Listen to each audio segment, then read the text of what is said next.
Allez, on parle énergie, on parle environnement avec cette mesure que le gouvernement bruxellois pourrait bien décider très rapidement, interdire l'installation de nouvelles chaudières à gaz d'ici 2025. Alors c'est une information qui est révélée par nos confrères de la Libre et on va tenter avec vous, Maëlle Arnold-Ducène, bonjour, Bonjour. de comprendre qui est concerné et ce que cela implique. Alors oui, cette mesure, c'est une volonté d'écolo. Le parti veut en fait voir les ambitions de réduction d'émissions de gaz à effet de serre passer de 40 à 45% pour se rapprocher des objectifs européens en la matière. Pour rappel, d'ici 2030, les 27 comptent réduire leurs émissions de gaz à effet de serre de 55%.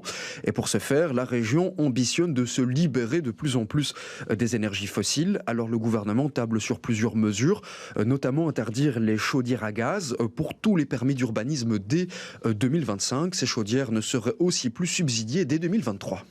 Alors, pas de panique, rassurez-vous, si vous venez d'installer une toute nouvelle chaudière au gaz, vous n'êtes pas concerné par cette éventuelle mesure. Oui, la mesure, en fait, elle ne concerne que les nouveaux bâtiments et les rénovations avec permis d'urbanisme et dès 2025.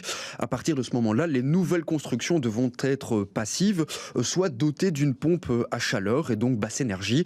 Selon l'ADH, pour mener à bien cette transition, des mécanismes de soutien vont aussi être implémentés. À noter que pour les installations de chauffe-fonctionnement au mazout, la région l'a déjà voté l'an dernier leur interdiction pour 2025. C'est d'ailleurs déjà le cas en Flandre depuis janvier 2021. Si un particulier, par exemple, possède un raccordement au gaz dans sa rue, il ne peut en fait plus installer de nouvelles chaudières à mazout. Si c'est une nouvelle construction, c'est tout simplement interdit, même si le raccordement au gaz n'existe pas.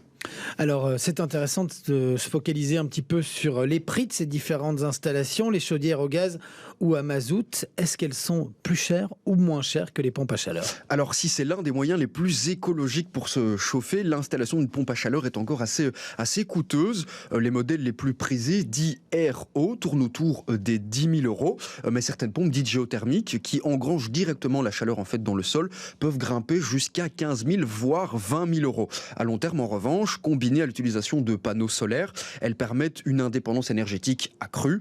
Du côté d'une chaudière à gaz, par contre, son installation tourne autour des 3 000 à 7 000 euros, donc nettement moins cher. C'est à peu près pareil pour une chaudière au mazout. Seule différence ici, les frais d'installation additionnels sont plus élevés, comptés environ 4 000 euros. Enfin, avec la hausse du prix de l'énergie en général, ces installations peuvent très vite devenir donc coûteuses. Merci Maëlle Arnold-Ducène pour tous ces détails qui sont aussi à lire sur notre site internet bx1.be.